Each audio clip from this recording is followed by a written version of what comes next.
तो पेंट को ओपन करने के 4 तरीके हैं। पहला, यहाँ से हम स्टार्ट बटन पे क्लिक करेंगे। स्टार्ट बटन पे क्लिक करने के बाद आपको डायरेक्टली पेंट का सॉफ्टवेयर मिल रहा है। अगर आप इस पे क्लिक कर देंगे तो आपका जो सॉफ्टवेयर है वो ओपन होकर आ जाएगा। यहाँ पे देखिए आपका सॉफ्टवेयर खुल के आ चुका है। अगर हमें पेंट को क्लोज़ करना है तो यहाँ विंडो बटन में क्लोज़ मिल रहा है, क्लिक कर दीजिए, आपका सॉफ्टवेयर बंद हो जाएगा। पेंट को ओपन करने का दूसरा तरीका है, यहाँ से हम स्टार्ट बटन पे क्लिक करेंगे।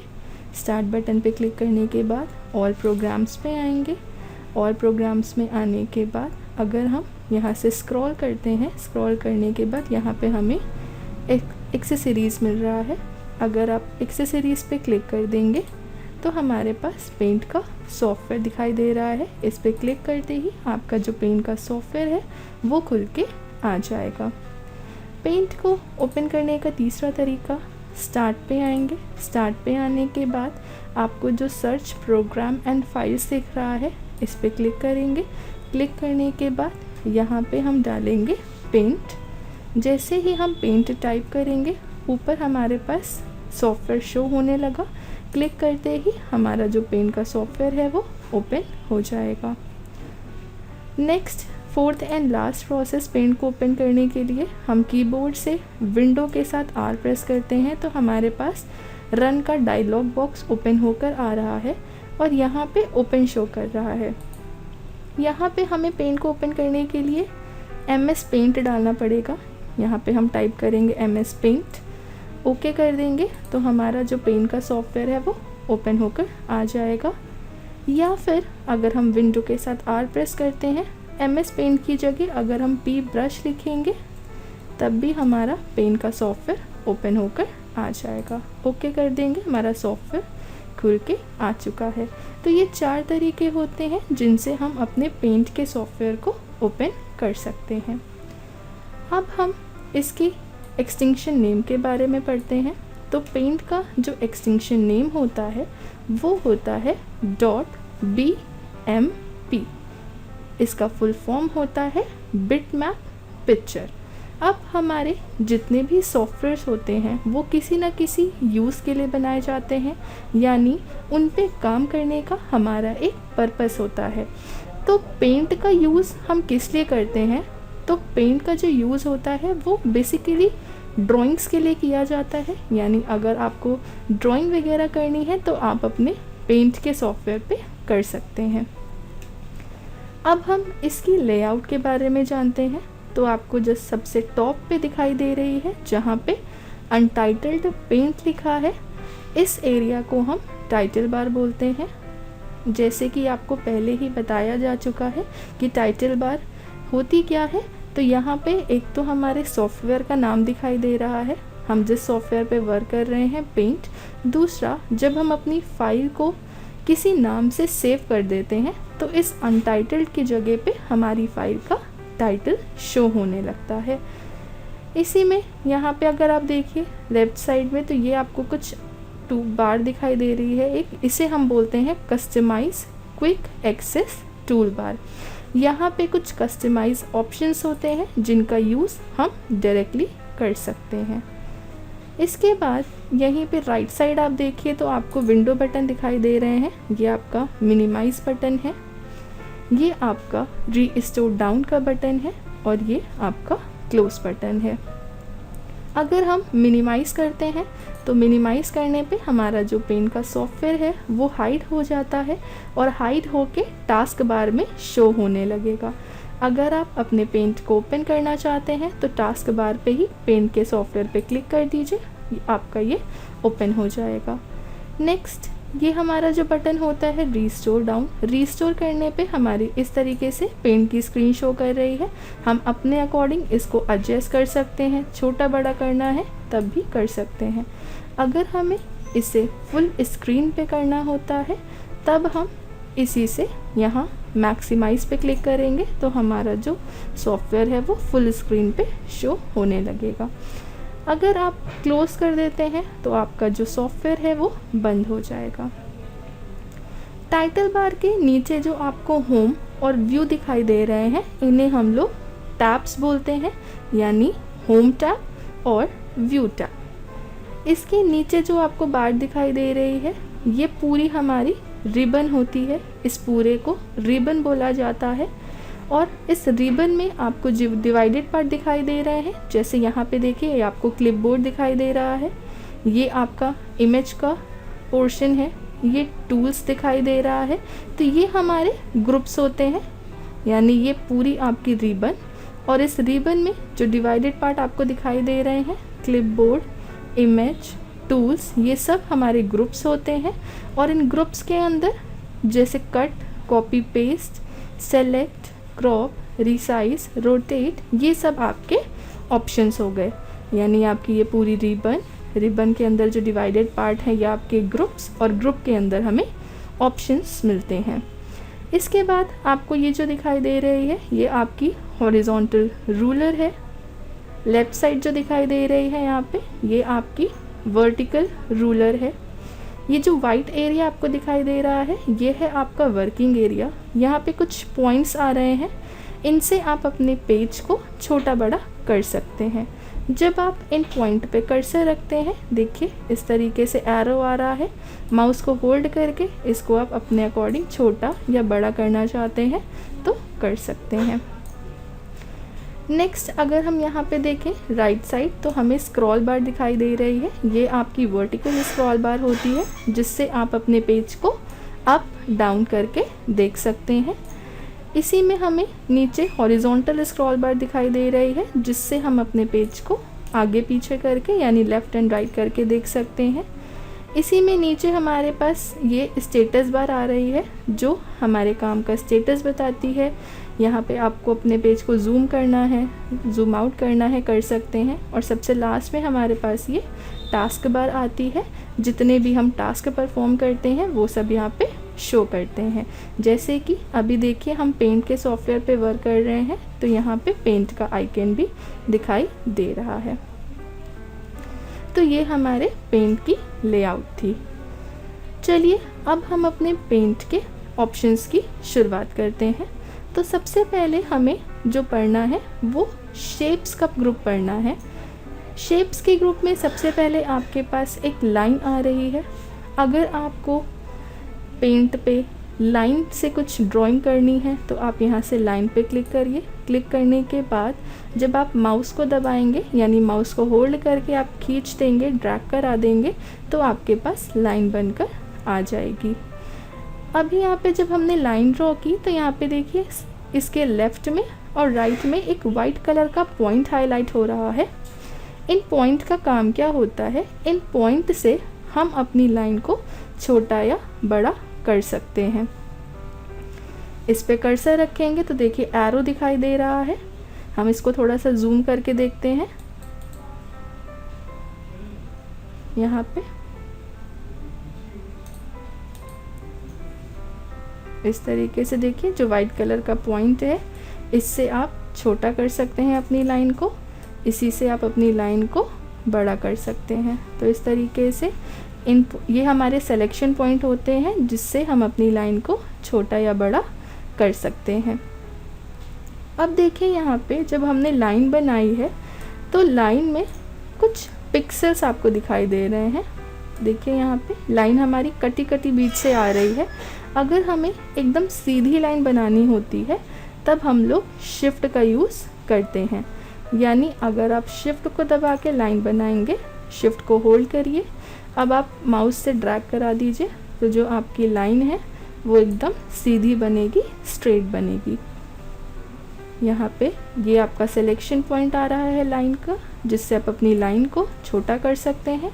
बड़ा करना है तो आप अपनी लाइन को इसी को ड्रैग करा के बड़ा कर सकते हैं। इसके बाद नेक्स्ट हमें जो ऑप्शन मिलता है वो मिलता है कर्व का। अगर आप अपनी लाइन में कुछ घुमाव देना चाहते हैं, यानी कुछ ऐसा ड्रॉ करना चाहते हैं जिसमें आपको अपनी लाइन को थोड़ा सा कर्व करना है, तब हम कर्व लाइन का यूज़ करेंगे। हमने यहाँ से कर्व का यूज़ लिया। अब यहाँ पे हमने लाइन ड्रैग कराई, अभी तो हमारी देखिए सिंपल लाइन आ रही है। अगर आप इस लाइन में चेंजेस करना चाहते हैं तो यहाँ बीच में कर्सर रखिए लाइन के, इसको नीचे की तरफ या ऊपर की तरफ ड्रैग कराइए तो आपकी लाइन में चेंजेस हो जाएंगे। इसके बाद यहाँ पे देखिए ये आपका एक बॉक्स आ रहा है, ये सिलेक्शन होता है, इससे आप अपनी लाइन को छोटा बड़ा कर सकते हैं। कहीं मूव कराना है आप इसको इस तरीके से मूव करा सकते हैं। एक चीज़ का ध्यान रखिएगा, जब तक हमारा ये सिलेक्शन बॉक्स आ रहा है बन के, आप अपनी लाइन में तभी तक चेंजेस कर सकते हैं, मतलब आप अपनी लाइन को छोटा बड़ा कर सकते हैं, आप अपने इस ड्राइंग को कहीं भी मूव करा सकते हैं।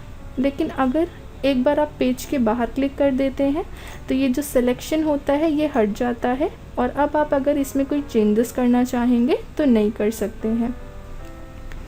इसी तरीके से फिर से हमने यही कर्व लाइन बनाई, आपको इसमें घुमाव देना है तो यहाँ बीच में कर्सर रख के ऊपर या नीचे की तरफ ड्रैग कराइए तो आपकी लाइन में चेंजेस हो जाते हैं। एक चीज़ और, जो कर्व होता है ये केवल हमारा 2 टाइम्स वर्क करता है, इसके बाद हम अपनी लाइन में कोई भी चेंजेस नहीं कर सकते। आपने कर्व लाइन बनाई, यहाँ पे 1 टाइम एंड 2 टाइम चेंज, इसके बाद ये सिलेक्शन पॉइंट आ गया। आप इसे छोटा बड़ा तो कर सकते हो, कहीं मूव करा सकते हो, लेकिन अगर आप इसके डिज़ाइन में कुछ चेंज करना चाहेंगे तो नहीं होगा। क्यों? क्योंकि कर्व केवल 2 टाइम्स ही वर्क करता है।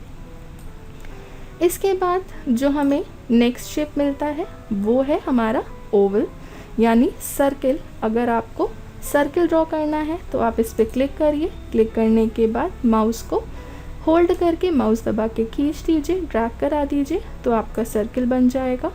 इसमें भी ये सिलेक्शन पॉइंट आ रहे हैं जिससे आप अपने सर्किल को छोटा बड़ा कर सकते हो। कहीं मूव कराना है आप अपने सर्किल को कहीं मूव करा सकते हो इस तरीके से। नेक्स्ट हमें यहाँ पे रेक्टेंगल मिल रहा है। अगर आपको रेक्टेंगल ड्रॉ करना है आप क्लिक करिए, माउस को होल्ड करके ड्रैग करा दीजिए, आपका रेक्टेंगल बन जाएगा। इसमें भी देखिए सिलेक्शन पॉइंट आ रहा है, इससे आप अपने शेप को छोटा बड़ा कर सकते हैं। कहीं मूव कराना है आप इसे कहीं मूव करा सकते हैं।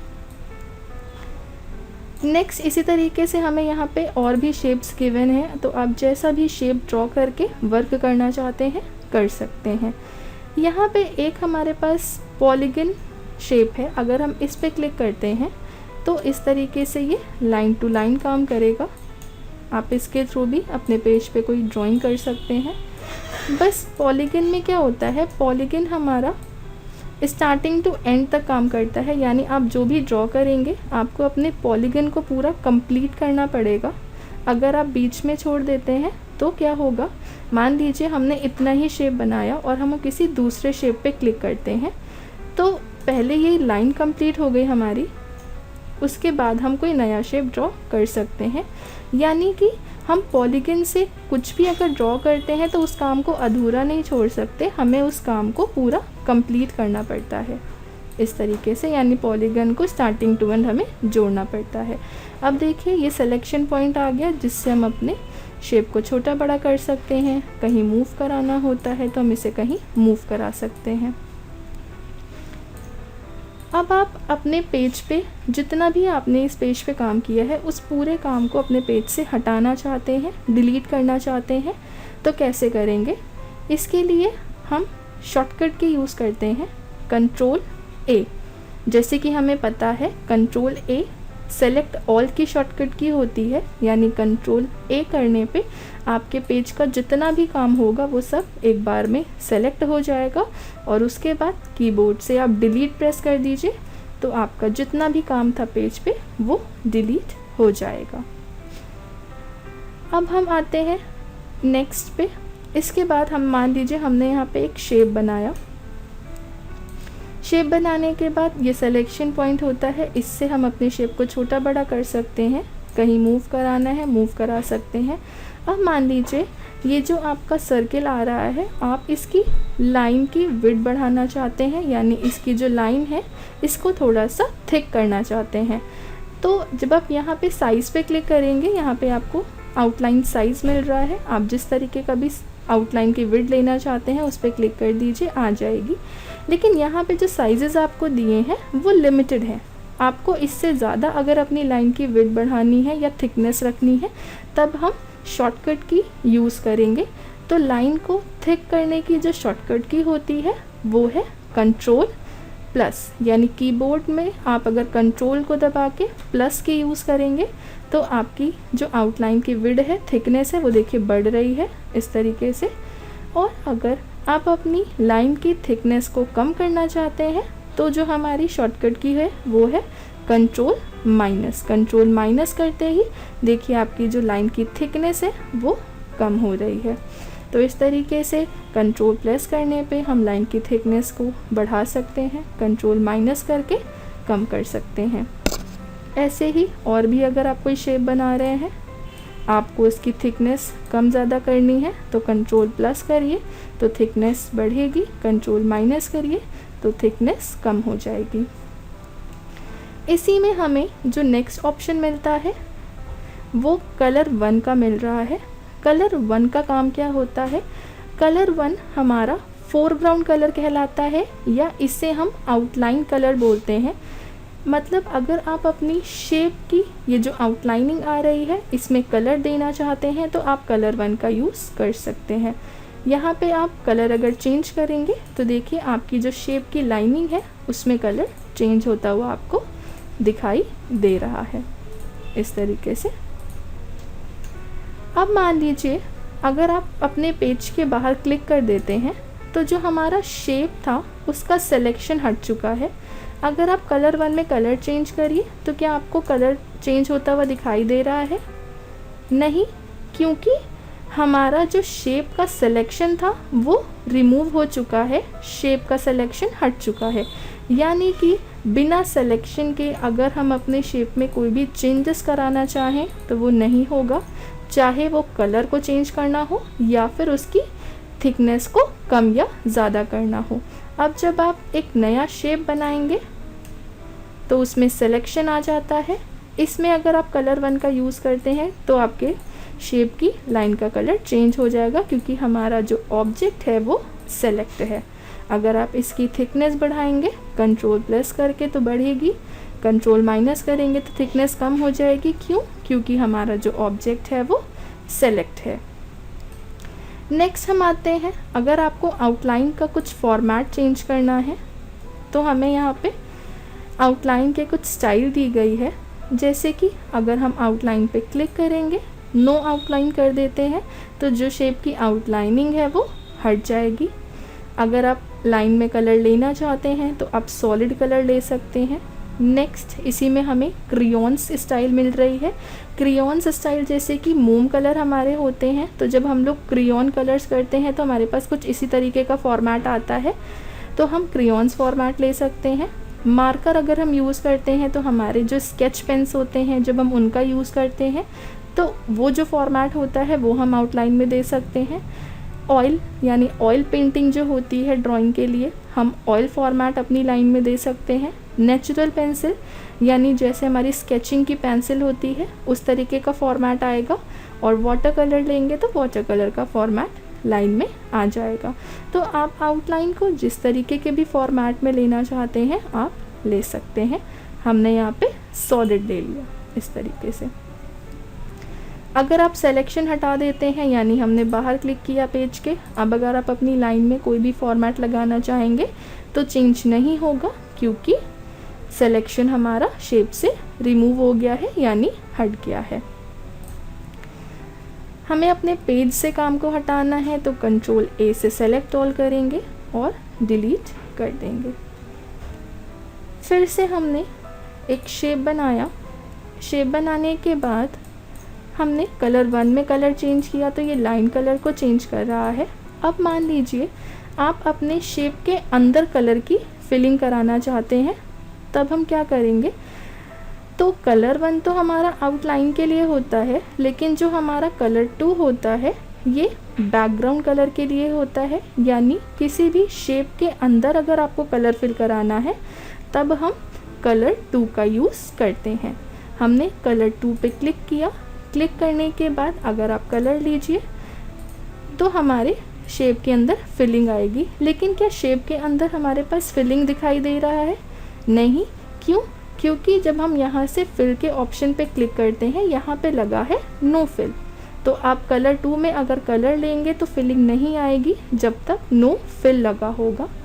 तो हमें कलर की फिलिंग करनी है, इसके लिए हम क्या करेंगे, हम सॉलिड कलर पे क्लिक कर दें। देखिए जो सेकेंड बॉक्स में कलर था वो फिल होकर आ जाएगा। अब अगर आप कलर 2 में कलर को चेंज करेंगे तो वो चेंज होगा क्योंकि हमने फिल में सॉलिड कलर लगा रखा है। इसी तरीके से अगर आप फिल में आते हैं तो आपको इसमें भी फिलिंग के फॉर्मेट मिल रहे हैं अलग अलग तरीके के। जैसे आप क्रेयॉन्स फॉर्मेट की फिलिंग करा सकते हैं, आप मार्कर फॉर्मेट की फिलिंग करा सकते हैं, ऑयल फॉर्मेट के लिए फिलिंग को ले सकते हैं, नेचुरल पेंसिल या फिर वाटर कलर। तो जैसे हम आउटलाइन के लिए फॉर्मेट सेट कर सकते हैं वैसे ही हम अपने शेप के अंदर कलर को फिलिंग कराने के लिए भी डिफरेंट टाइप के फॉर्मेट सेट कर सकते हैं। तो यहाँ से हमने सॉलिड कलर ले लिया। अब अगर आप कलर 1 पे क्लिक करके कलर को चेंज करेंगे तो हमारे लाइन का कलर चेंज होगा, और कलर 2 पे क्लिक करके कलर चेंज करेंगे तब हमारा बैकग्राउंड का कलर चेंज हो जाएगा। इसके बाद आ जाते हैं, अभी ये हमारा सिलेक्शन आ रहा है। अगर हम पेज के बाहर क्लिक कर दें और कलर 1 में कलर चेंज करें तो नहीं हो रहा है। क्यों? क्योंकि हमारा सिलेक्शन हट चुका है। अगर हम फिलिंग कराएंगे तब भी फिलिंग भी नहीं आएगी क्योंकि सिलेक्शन रिमूव हो चुका है। अब एक चीज़ का और ध्यान रखिए कि जो कलर 2 होता है हमारा वो बैकग्राउंड कलर होता है, ठीक। अगर आप अपने पेज से, मान लीजिए आप अब इस शेप को डिलीट करना चाहते हैं, हटाना चाहते हैं, तो हमने कंट्रोल A से पेज का सिलेक्शन लिया। सिलेक्शन लेने के बाद अगर हम इसको डिलीट करते हैं तो जो कलर 2 में कलर है वो पूरे पेज पे फिल होकर आ जाता है, क्योंकि जो पेज होता है वो भी आपका एज अ बैकग्राउंड ही वर्क करता है। तो कलर 2 में जब हमें अपने शेप में किसी भी कलर की फिलिंग करानी होती है तभी इसका यूज़ करते हैं। अदरवाइज़ जो कलर 2 होता है ये हमारा वाइट रहता है, यानी इसमें वाइट कलर रहता है। कंट्रोल A से सेलेक्ट करके हम इसे डिलीट कर देते हैं। तो कलर 2 का यूज़ जब हमें नीड होती है फिलिंग की तभी यूज़ करेंगे। इसी में हमें जो नेक्स्ट ऑप्शन मिलता है वो है एडिट कलर। एडिट कलर का काम क्या होता है, मान लीजिए आपको कलर बॉक्स में कुछ लिमिटेड कलर्स दिखाई दे रहे हैं, आपको इसके अलावा भी कोई कलर ऐड कराना है अपने कलर बॉक्स में, तो आप एडिट कलर पे क्लिक करिए। यहाँ पे देखिए आपको और भी कलर्स मिल रहे हैं। मान लीजिए आप अपने इस पिंक कलर को अपने कलर बॉक्स में ऐड कराना चाहते हैं तो इसको सेलेक्ट करिए। सेलेक्ट करने के बाद ऐड टू कस्टम पे क्लिक करके ओके कर दीजिए। यहाँ पे देखिए कलर बॉक्स में वो कलर ऐड होकर आ जाएगा। अगर हम फिर से एडिट कलर पे क्लिक करते हैं, क्लिक करने के बाद यहाँ पे आप कोई भी कलर चूज़ कर सकते हैं और अपने अकॉर्डिंग उसको एडिट भी कर सकते हैं। मान लीजिए आपको अपने कलर को थोड़ा सा लाइट करना है या डार्क करना है, तो यहाँ पे आपको एक ब्लैक कलर का पॉइंट दिखाई दे रहा है।